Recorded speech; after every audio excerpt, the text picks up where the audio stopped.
سلامونه نیکلی ښه راغلاست دوستانو. دغه شاته تصویر چې تاسو ګورئ دا د انټرنیشنل انسټیټیوټ لخوا نه نشر شوی دی. دا هغه خلکو دپاره دی چې نوی کاروبار شروع کړي، یعنې نوی دا هغه خلکو دپاره دی خصوصا چې په سن لویس کې ژوند کوي، یعنې په سن لویس کې دی کاروبار کوي. دا هغه خلکو دپاره دی نشر کړی دی چې که غواړي چې نوی کاروبار شروع کړي، یعنې دکان جوړولي، هغه که رستوران جوړولي، همداسې که نور سټورونه جوړوي، نوی کاروبار شروع کوي. د هغې د خاطره دوی 20,000 روپۍ ډالر فکر کوم ویلي دي چې موږ غواړو ورسره کومک وکړو خلک چې نوی کاروبار شروع کوي او نوی دلته بزنس دغه کوي. دا خلکو دپاره لازمي دی چې هغوی LLC-یانې لري یا یې نمبر لري، ایډنټیفیکیشن نمبر لري، چې مثال هغه دولت سره باید خپل LLC جوړ کړي، یعنې هغه کوم مخکې د هغې نه چې یو کاروبار ته شروع کوي نو دلته باید LLC ولري، یعنې موږ او تاسو هغه پښتو کې ورته جواز ورته وایو چې تاسو باید یو جواز یو د مدرک یو اسناد باید د دولت لخوا نه ولري تر څو تاسو ته اجازه درکړل شي چې کوم برخه کې ته کولی شي چې دلته کاروبار وکړې، ته دلته کاروبار شروع کړي. نو هغې د خاطره چې کله تاسو LLC جوړه کوه د هر هغه څه باره کې چې مثال غواړئ چې تاسو مخ ته لاړ شئ نو بیا کولی شي چې انټرنیشنل انسټیټیوټ سره په دغه برخه کې تماس ونیسئ، هغوی سره وغږیږئ چې دغه پروګرام چې تاسو ویل یو آیا موږ ورته الیجیبل یو، آیا موږ ورته کولی شو چې دغې ته اپلای وکړو او که نه. که چېرته تاسو مخکې د مخکې نه LLC لري او تاسو مخکې د مخکې نه دغه پروګرام هم ترلاسه کړی دی، دغه جواز تاسو لرئ، نو کولی شي چې سر د سبا نه سر د دوشنبې ورځ نه د انټرنیشنل انسټیټیوټ سره ته تماس کې شئ. که اپلای باندې هم نه پوهېږئ کولی شي چې هلته لاړ شئ، هملته نږدې نه تاسو ته به اپلای هم وکړي، او که چېرته ته الیجیبل شي او الیجیبل هلته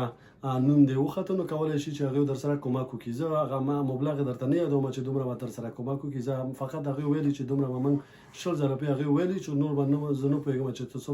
څومره پورې به هغوی در سره کومک او همکاري کوي. نو بیا دا فقط عمومي معلومات دی چې ما غوښته چې نور دوستان دغې نه خبر شي. ډېری دوستان دي چې دغسې حالاتو څخه نه خبرېږي، ورقې او د ویبسایټ له لارې نشریږي، خو ولې دغسې حالات څخه مثال چې ویډیو جوړ نه کړي او تحریرا همداسې ونه غږېږي هغوی نه پوهېږي. نو هغې د خاطره دغه ویډیو زه جوړوم. بیا نو که نور جزئیات غواړئ، نور معلومات غواړئ، تاسو کولی شئ چې لاړ شئ خپله انټرنیشنل انسټیټیوټ ته، هغوی سره په تماس کې شئ، همداسې هغوی به درته ټول هغه جزئیات درته درکړي چې ته باید څه ولرې، ته باید څه وکړې او کوم کارونه باید ترسره وکړې تر څو دغه پیسې ستاسو لاسته راشي. نو بله خبره وروسته کې دا کومه چې خپله د انټرنیشنل ایرپورټ اند سن لویس انټرنیشنل ایرپورټ لخوا نه نشر شوی دی. که څوک سفر کوي خپله داخل د دغه کې امریکا کې یا داخل د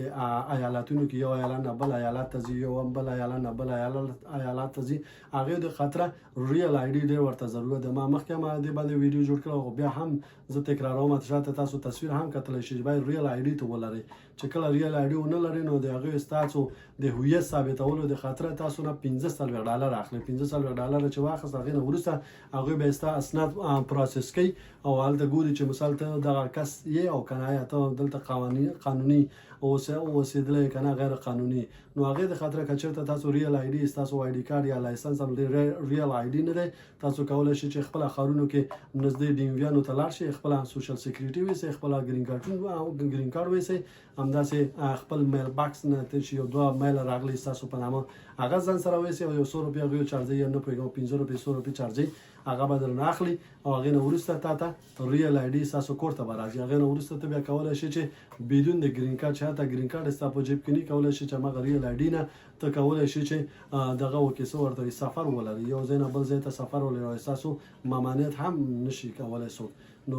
دغه بیا هم عامه پوهاوی ویډیو ده تر څو چې نورو دوستان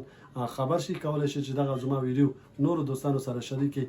لاس په لاس یې کړي تر څو ټول دوستان دغه سره خبر شي. بیا هم ډېره مننه، زما ویډیو لایک کمنټ سبسکرایب کړئ او نورو دوستانو سره ډېرو معلوماتو د خاطره او نورو ښایسته ویډیوګانو د خاطره شریک او ما سره پاتې شئ. الله مو مل شه، ژوندي اوسئ. سلام علیکم.